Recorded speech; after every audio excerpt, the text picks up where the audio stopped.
Number 1 Chennai super Kings. CSK team అయితే ఆక్షన్లో చాలా తెలివిగా పెర్ఫామ్ చేసింది. వాళ్ళకి ఏ ప్లేయర్స్ని కావాలో వాళ్ళని మాత్రమే కొనుక్కున్నారు. మెయిన్లీ వాళ్ళైతే రచిన్ రవీంద్ర మరియు షార్దుల్ ఠాకూర్ లాంటి ప్లేయర్స్ను చాలా తక్కువ ప్రైస్లో కొనుగోలు చేశారు. సో సిఎస్కే టీం ఆక్షన్లో కొన్న ప్లేయర్స్ను ఒకసారి చూసుకుంటే డారెల్ మిచెల్, సమీర్ రిజ్వీ, షార్దుల్ ఠాకూర్, ముస్తాఫిజుర్ రెహమాన్, రచిన్ రవీంద్ర మరియు అవనేష్ అరవల్లి. సో సిఎస్కే టీం అయితే మొత్తం 6 ప్లేయర్స్ని కొన్నారు. అండ్ బిగ్గెస్ట్ బై చూసుకుంటే ఆబ్వియస్లీ డారెల్ మిచెల్. సో ఇదైతే చాలా వరకు మంచి బయ్యే. మెయిన్లీ వాళ్ళు బెన్ స్టోక్స్ని వదిలేశారు కాబట్టి అతనికి రీప్లేస్మెంట్గా ఇతను తెచ్చుకున్నారు. But to be frank, CSK team ఒక పెద్ద ఫారెన్ పేస్ బౌలర్ని కొంటే ఇంకా బాగుండేది. ఎందుకంటే వాళ్ళకి ఆల్రౌండర్స్ విషయంలో కొదవలేదు. పైగా మిచెల్ని కొనకముందే రచిన్ రవీంద్ర మరియు షార్దుల్ ఠాకూర్ లాంటి మరి 2 ఆల్రౌండర్స్ని కొన్నారు.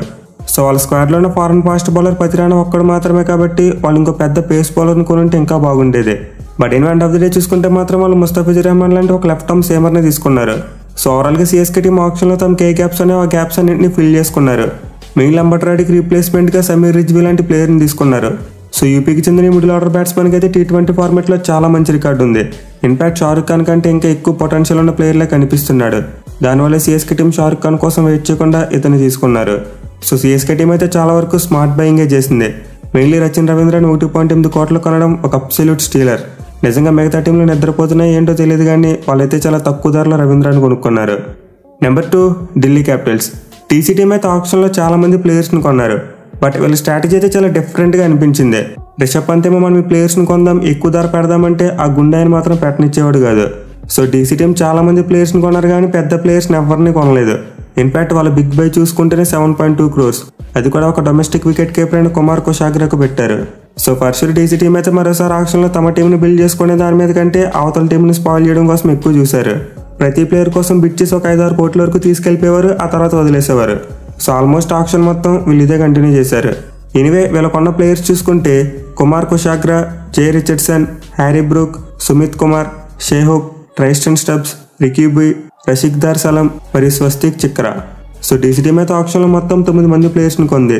దీంతో వాళ్ళ స్క్వాడ్ మొత్తం ఫిల్ అయిపోయింది. బట్ వాళ్ళ రిమైనింగ్ పర్స్ చూసుకుంటే మాత్రం ఇంకా 9.9 కోట్ల రూపాయలు ఉన్నాయి. అంటే ఆర్లీ డీసీ టీం ఖర్చు పెట్టింది ఆక్షన్లో తమ పర్సులో ఉన్న ఒక 70% మనీ మాత్రమే. మేబీ ఆ గుండెనా మన జాయలుకాస్ గుండెని చెప్పిన డబ్బులు ఊరికే రావు అనే కాన్సెప్ట్ని ఫాలో అయినట్టుకున్నాడు. సో డీసీ టీం ఆక్షన్ గురించి అయితే పెద్దగా చెప్పుకునేది ఏమీ లేదు. వాళ్ళు ఆల్మోస్ట్ అందరూ మిడ్ రేంజ్ ప్లేయర్స్ని కొన్నారు. Number 3 Gujarat Titans. GT team అయితే ఆక్షన్ ఫస్ట్ హాఫ్లో చాలా సైలెంట్గా ఉన్నారు. ఏ పెద్ద ప్లేయర్ జోలికి వెళ్ళలేదు. బట్ సెకండ్ హాఫ్లో చూసుకుంటే మాత్రం వాళ్ళు చాలా మంది ప్లేయర్స్ని కొనుగోలు చేశారు. మెయిన్లీ జీటీ టీం పెద్దగా పాపులర్ కానీ ప్లేయర్స్ని ఎక్కువ మందిని కొన్నారు. సో గుజరాత్ టీం అయితే ఆక్షన్లో కొన్న ప్లేయర్స్ని చూసుకుంటే స్పెన్సర్ జాన్సన్, షారుఖ్ ఖాన్, ఉమేష్ యాదవ్, రాబిన్ మించ్, సుశాంత్ మిశ్రా, కార్తిక్ త్యాగి, అజ్మతుల్లా మర్జయ్ మరియు మనోజ్ సుతార్. సో వీళ్ళైతే మొత్తం 8 మంది ప్లేయర్స్ని ఆక్షన్లో కొన్నారు. అండ్ 8 మందిని కొన్న తర్వాత వాళ్ళ స్క్వాడ్ మొత్తం ఫిల్ అయిపోయింది. అండ్ రిమైనింగ్ పర్స్ 7.85 కోట్ల రూపాయలుగా ఉంది. సో వీళ్ళ కొన్న ప్లేయర్స్లో షారుఖ్ ఖాన్ మరియు అజ్మతుల్లా మర్జయ్ ఈ 2 బెస్ట్ పిక్స్ అని చెప్పుకోవచ్చు. ఎందుకంటే వాళ్ళకి మిడిల్ ఆర్డర్లో ఒక ఫారెన్ ఆల్రౌండర్ మరియు ఒక ఇండియన్ బ్యాట్స్మెన్ కావాలి. ఎగ్జాక్ట్లీ వాళ్ళని కొన్నారు. అలాగే మిగతా ప్లేయర్స్ చూసుకుని ఉమేష్ యాదవ్ లాంటి ఒక ఫాస్ట్ బౌలర్ని కొన్నారు. అండ్ డొమెస్టిక్ వికెట్ కీపర్ అయిన రాబిన్ మింజ్ను 3.6 కోట్ల రూపాయలు పెట్టుకున్నారు. అయితే వాళ్ళ మోస్ట్ సర్ప్రైజింగ్ పిక్ ఏంటంటే స్పెన్సర్ జాన్సన్. అతను ఏకంగా 10 కోట్లు పెట్టుకున్నారు. సో ఆస్ట్రేలియాకి చెందిన లెఫ్ట్ ఆర్మ్ ఫాస్ట్ బౌలర్కి అయితే పెద్దగా ఎక్స్పీరియన్స్ లేదు. ఏదో సరదాగా ఆక్షన్లోకి పేరు ఇచ్చినట్టుకున్నాడు. బట్ ఇలా అన్పాపులర్గా ఉన్న ప్లేయర్ని అయితే వాళ్ళు ఏకంగా 10 కోట్లు పెట్టి తీసుకున్నారు. అయితే వాళ్ళు ఇలా 10 కోట్లు పెట్టడానికి మళ్ళీ డీసీ గుండెనే కారణం. నిజానికి జీటీ వాళ్ళు 80 లక్షల రూపాయల ప్రైస్తోనే ఇతను కొనేసి ఉండాల్సిందే.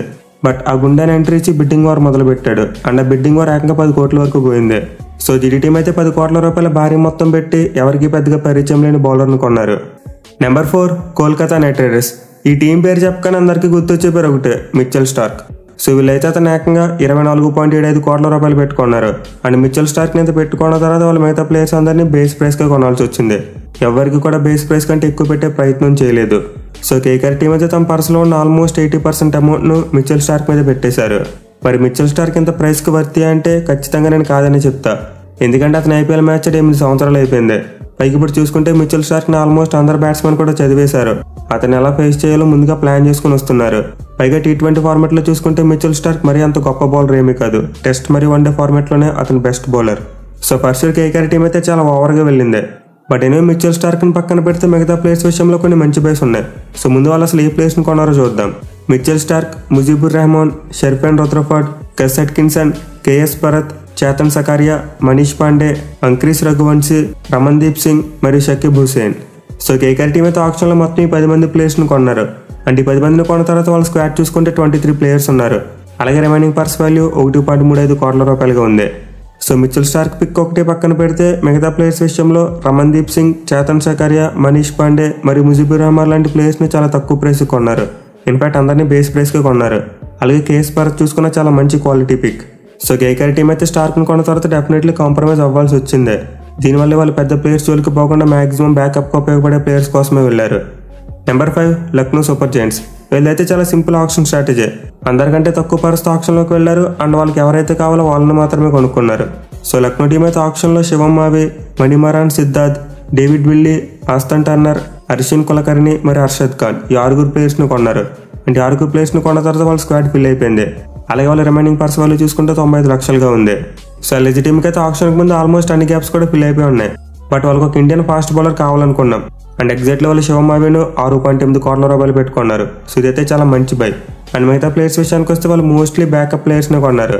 సో మరోసారి అయితే లక్నో టీం ఆప్షన్లో చాలా స్మార్ట్ బయింగ్ చేసిందని చెప్పుకోవచ్చు. Number 6 Mumbai Indians. ఈ మినీ ఆప్షన్లో చాలా బాగా పెర్ఫామ్ చేసిన టీమ్స్లో ముంబై టీం ఒకటే. ఇన్ఫాక్ట్ వాళ్ళది ది బెస్ట్ స్మార్ట్ బయింగ్ అని చెప్పుకోవచ్చు. ఎందుకంటే ముంబై టీం దగ్గర ఉన్నది కేవలం 17.5 కోట్ల రూపాయలు అయినా చాలా తెలివిగా యూజ్ చేశారు. మెయిన్లీ మనం ఎంఏ టార్గెట్ ప్లేయర్స్ యొక్క వీడియోలో ఒక 3 నేమ్స్ చెప్పుకున్నాం. ఎగ్జాక్ట్గా 3 నేమ్స్ను కొనేశారు. సో ముంబై టీం అయితే ఆప్షన్లో జెరాల్ కోయెట్జే, నువాన్ తుషారా, దిల్షాన్ మధుశంక, మొహమ్మద్ నబీ, అన్షుల్ కాంబోజ్, నమన్దీర్, శ్రేయస్ గోపాల్ మరియు శివలిక్ శర్మ ఈ 8 మంది ప్లేయర్స్ను కొనుగోలు చేశారు. అండ్ 8 మందిని కొన్న తర్వాత వాళ్ళ స్క్వాడ్ ఫిల్ అయిపోయింది. అలాగే రిమైనింగ్ పర్స్ వాల్యూ చూసుకుంటే 1.05 కోట్ల రూపాయలుగా ఉంది. ఇక ముంబై టీం యొక్క బెస్ట్ పిక్స్ చూసుకుంటే జెరాల్ కోయెట్జే మరియు దిల్షాన్ మధుశంక వీళ్ళిద్దరిని అయితే వీళ్ళు నిజంగా స్టీల్ చేశారని చెప్పుకోవచ్చు. సో ముంబై టీంకి ఫాస్ట్ బౌలర్స్ అవసరం ఎక్కువగా ఉంది అండ్ దానికి తగ్గట్టు వాళ్ళు ఒక రైట్ ఆర్మ్ ఫాస్ట్ బౌలర్ను, లెఫ్ట్ ఆర్మ్ ఫాస్ట్ బౌలర్ను ప్లేయింగ్ లెవెల్ ఆడించడానికి ఉన్నారు.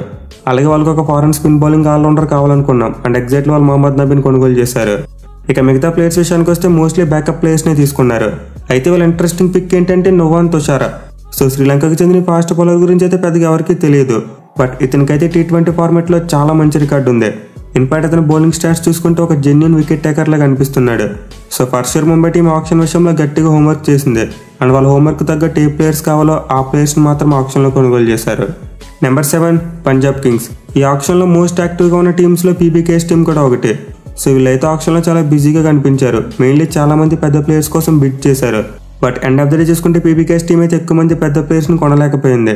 సో ఆప్షన్లో వీళ్ళ కొన్న ప్లేయర్స్ చూసుకుంటే Harshal Patel, Rilee Rossouw, Chris Woakes, Shashank Singh, Ashutosh Sharma, Vishwanath Singh, Tanay Thyagarajan మరియు ప్రిన్స్ చౌదరి. సో వీళ్ళైతే 8 మంది ప్లేయర్స్ను ఆప్షన్లో కొన్నారు అండ్ 8 మందిని కొన్న తర్వాత వాళ్ళ స్క్వాడ్ ఫిల్ అయిపోయింది. అలాగే రిమైనింగ్ పర్స్ చూసుకుంటే 4.15 కోట్ల రూపాయలుగా ఉంది. సో పంజాబ్ టీం కొన్న ప్లేయర్స్లో the best pick Chris Woakes అని చెప్పుకోవచ్చు.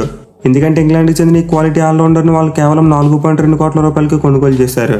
అలాగే శశాంక్ సింగ్ లాంటి ఒక మంచి మిడిల్ ఆర్డర్ బ్యాట్స్మెన్ కూడా బేస్ ప్రైస్గా కొన్నారు. సో హర్షల్ పటేల్ మరియు రైలీ రూసోకి ఎక్కువ ప్రైస్ పెట్టినప్పటికీ వీళ్ళిద్దరి విషయంలో మాత్రం చాలా స్మార్ట్ బయింగ్ చేశారు. బట్ కామెడీ ఏంటంటే రైలీ రూసో ఫస్ట్ రౌండ్లో అన్సోల్డ్గా వెళ్ళిపోయాడు. అప్పుడు పీబీకేఎస్ టీం కొనలేదు అతన్ని. బట్ సెకండ్ రౌండ్లో మళ్ళీ ఆప్షన్లోకి వచ్చినప్పుడు మాత్రం ఏకంగా అతను 8 కోట్లు పెట్టుకున్నారు.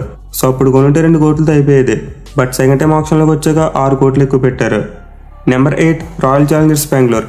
ఆర్సీబీ టీం ఆప్షన్ అయితే కొంతవరకు డల్గా సాగిందని చెప్పుకోవచ్చు. ఎందుకంటే వాళ్ళు ఆప్షన్లోకి ఏదో చేద్దామని వచ్చారు. బట్ వాళ్ళు అనుకున్నది ఏమీ జరిగినట్టు కనిపించలేదు. సో ఆర్సీబీ టీం అయితే పేస్ బౌలర్ విషయంలో ప్యాట్ కమిన్స్ కోసం గట్టిగా ట్రై చేశారు. బట్ అతను దొరకలేదు అండ్ అతను వెళ్ళిన ప్రైస్ చూసి మైండ్లో ఫిక్స్ అయిపోయారు మిచెల్ స్టార్క్ ఇంక మనకు దొరకడని చెప్పి. దీనివల్ల వాళ్ళు అల్జారీ జోసెఫ్ను 11.5 కోట్ల రూపాయలు పెట్టి కొనుగోలు చేశారు. ఇక అతనితో పాటు ఆర్సీబీ టీం అయితే Yash Dayal, Lockie Ferguson, Tom Curran, Swapnil Singh మరియు సౌరవ్ చహన్ ఈ 6 ప్లేయర్స్ను కొన్నారు. సో వీళ్ళైతే ఆబ్వియస్లీ లాకీ ఫెర్గ్యూసన్ చాలా మంచి పిక్, బేస్ ప్రైస్లోనే దొరికేశాడు. బట్ మిగతా ప్లేయర్స్లో చూసుకుంటే యష్ టయల్ మరియు అల్జారీ జోసెఫ్కు కొంతవరకు ఎక్కువ పెట్టినట్టుగా అనిపించింది. మెయిన్లీ వాళ్ళు ఇండియన్ ఫాస్ట్ బౌలర్ విషయంలో యష్ టయల్కి వెళ్ళడం కొంతవరకు నాకు వింతగా అనిపించింది. అఫ్కోర్స్ వాళ్ళకి ఒక లెఫ్ట్ ఆర్మ్ ఫాస్ట్ బౌలర్ కావాలి అండ్ యష్ టయల్ కూడా చాలా మంచి బౌలరే.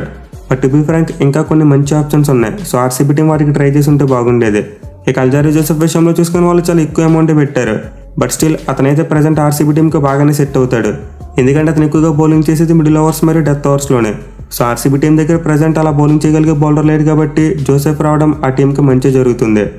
Number 9 Rajasthan Royals. వీళ్ళు కూడా ఆప్షన్లో చాలా స్మార్ట్ బయింగ్ చేశారు. సేమ్ ముంబై మరియు లక్నో టీమ్స్లోనే వీళ్ళకి ఆప్షన్లో ఏ ప్లేయర్స్ అయితే కావాలో ఆ ప్లేయర్స్ని కొనుక్కున్నారు. గ్యాప్స్ ఎక్కడ ఉన్నాయో ఫైండ్ చేసుకున్నారు అండ్ గ్యాప్స్ని ఫిల్ చేయడం కోసం ప్రాపర్గా ప్లేయర్స్ని కొన్నారు. సో ఆర్ఆర్ టీం అయితే ఆప్షన్లో Rovman Powell, Shubham Dubey, Nandre Burger, Tom Cadmore మరియు అబీద్ ముస్తక్ 5 ప్లేయర్స్ను కొన్నారు. అండ్ 5 ప్లేయర్స్ను కొన్న తర్వాత వాళ్ళ టోటల్ స్కోర్ 22గా ఉంటే రిమైనింగ్ పర్స్ 20 లక్షలుగా ఉంది. సో ఆర్ఆర్ టీంలో ఉన్న 2 బిగ్ గ్యాప్స్, వాళ్ళకి ఒక ఫినిషర్ కావాలి, అలాగే రియాన్ పరాగ్కి ఒక బ్యాకప్ ప్లేయర్ కావాలి. అండ్ ఎగ్జాక్ట్లీ దానికి తగ్గట్టు వాళ్ళు రోమన్ పోవెల్ని కొన్నారు అండ్ మిడిల్ ఆర్డర్ బ్యాట్స్మెన్ అయిన శుభమ్ దుబేని కొన్నారు. సో వీళ్ళిద్దరిని కొనడం వల్ల వాళ్ళకైతే ఆల్మోస్ట్ ప్రాబ్లమ్స్ అన్ని సాల్వ్ అయిపోయాయి. అండ్ ఆల్సో వాళ్ళ ఫారెన్ పేస్ బౌలర్గా నాండ్రే బర్గర్ అంటే ఒక ఎమర్జింగ్ ప్లేయర్ని కొన్నారు. సో ఓవరాల్గా ఆర్ఆర్ టీం అయితే చాలా వరకు స్మార్ట్ బయింగ్ చేసిందని చెప్పుకోవచ్చు. Number 10 Sunrisers Hyderabad. Option స్టార్టింగ్లో ఎస్ఆర్హెచ్ యొక్క పెర్ఫార్మెన్స్ చూసి అందరికీ మైండ్ పోయింది. నిజంగా కావ్య మేడమేనా ఎంత మంచిగా ప్లేయర్స్ని కొంటుందని చెప్పి అందరూ మురిసిపోయారు. బట్ వాటన్నిటిని తలకిందులు చేస్తే చివరికి ప్యాట్ కమిన్స్ను 20.5 కోట్లు పెట్టుకున్నారు. సో ఈ పిక్ అయితే 2 వైపులా పొదలను ఒక కత్తి లాంటిది. ప్యాట్ కమిన్స్ని వీళ్ళు వాడుకునే విధానం బట్టి వీళ్ళు చేసిన బై మంచిదా కాదా అని ఫ్యూచర్లో ప్రూవ్ అవుతుంది. సో ఫర్ షూర్ నేనైతే ఎస్ఆర్హెచ్ టీం ప్యాట్ కమిన్స్ని కెప్టెన్గా పెట్టడానికి కొన్నారనుకుంటున్నా. But to be frank, Pat Cummins T20 ఫార్మాట్లో అంత గొప్ప ప్లేయర్ ఏమీ కాదు. వన్డే మరియు టెస్ట్ ఫార్మాట్లో చాలా మంచి ప్లేయర్. బట్ T20లో చూసుకుంటే మాత్రం అతను ఇప్పుడు కూడా పెద్దగా పెర్ఫామ్ చేసింది లేదు. బట్ ఎనివే వీళ్ళు అతనితో పాటు ఆప్షన్లో ట్రావిస్ హెడ్, వనిందా సరంగా, జయదేవ్ ఉనాద్కట్, జై సుబ్రహ్మణ్యన్ మరియు ఆకాష్ మహారాజ్ ఈ 6 ప్లేయర్స్ని కొన్నారు. అండ్ 6లో చూసుకుంటే ట్రావిస్ హెడ్ మరియు వనిందా సరంగా 2 కూడా అబ్సల్యూట్ స్టీల్స్. నిజంగా సిఎస్కే టీం రచిన్ రవీంద్ర మరియు శార్దుల్ ఠాకూర్ని ఎలా అయితే తక్కువ ప్రైస్లో కొన్నారో, వీళ్ళు కూడా 2 క్వాలిటీ ప్లేయర్స్ని తక్కువ ప్రైస్లో కొన్నారు. కానీ సాడ్ థింగ్ ఏంటంటే ఇద్దరిని కొన్న తర్వాత మళ్ళీ ప్యాట్ కమిన్స్ని కొనడం. సో ఆల్రెడీ ఎస్ఆర్హెచ్ టీం యొక్క ఫారెన్ కోర్ చాలా స్ట్రాంగ్గా ఉంది. మరి అయినా కానీ ప్యాట్ కమిన్స్కి 20 కోట్లు ఎందుకు పెట్టారో నాకు అర్థం కాలేదు. అదే ప్యాట్ కమిన్స్కి 20 కోట్లు పెట్టే బదులు ఒక మంచి ఇండియన్ బ్యాట్స్మెన్ కొంటే బాగుండేది. అలాగే ఒక క్వాలిటీ ఫారెన్ పేస్ బౌలర్ని తీసుకుంటే బాగుండేది. ప్యాట్ కమిన్స్ లాంటి వాళ్ళని కాకుండా ఒక జెన్యూన్ ఫాస్ట్ బౌలర్ను like Lockie Ferguson or Jhye Richardson లాంటి ప్లేయర్స్ని తీసుకుంటే బాగుండేది. ఎందుకంటే ఇప్పుడు ప్యాట్ కమిన్స్ని ప్లేయింగ్ లెవెన్లో ఎక్కడ ఫిట్ చేస్తారనేది ఒక పెద్ద క్వశ్చన్ మార్క్. సో దీని గురించి అయితే మనం ఎస్ఆర్హెచ్ గురించి డెడికేటెడ్గా చేసే వీడియోలో మాట్లాడుకుందాం. ప్రజెంట్ అయితే ఎస్ఆర్హెచ్ టీం కొన్న బయసులో ప్యాట్ కమిన్స్ వల్ల కొంతవరకు వాళ్ళ ఆప్షన్ అటు ఇటు అయ్యింది. అలా కాకుండా ప్యాట్ కమిన్స్ ప్లేస్లో ఒక మంచి ఇండియన్ మిడిల్ ఆర్డర్ బ్యాట్స్మెన్ కొనుంటే వాళ్ళ ఆప్షన్ నిజంగా చాలా స్మార్ట్గా మారుండేది. సో ఇది గైస్ మినీ ఆప్షన్లో ప్రతి టీం కొనుగోలు చేసిన ప్లేయర్స్ యొక్క లిస్ట్. అండ్ మీకు ఈ వీడియో కనుక నచ్చినట్లయితే ఖచ్చితంగా లైక్ చేయండి. నేను నిద్రపోకుండా మిడ్ నైట్ ఈ వీడియో చేస్తున్నా. అండ్ ఆల్సో నెక్స్ట్ 2 డేస్లో ప్రతి టీంకి సంబంధించిన ప్లేయింగ్ 11 వీడియోస్ కూడా చేస్తా. వాటిని మీరు మిస్ కాకుండా చూడాలనుకుంటే వెంటనే మన ఛానల్కు సబ్స్క్రైబ్ చేసుకోండి. Thank you for watching. Have a nice day.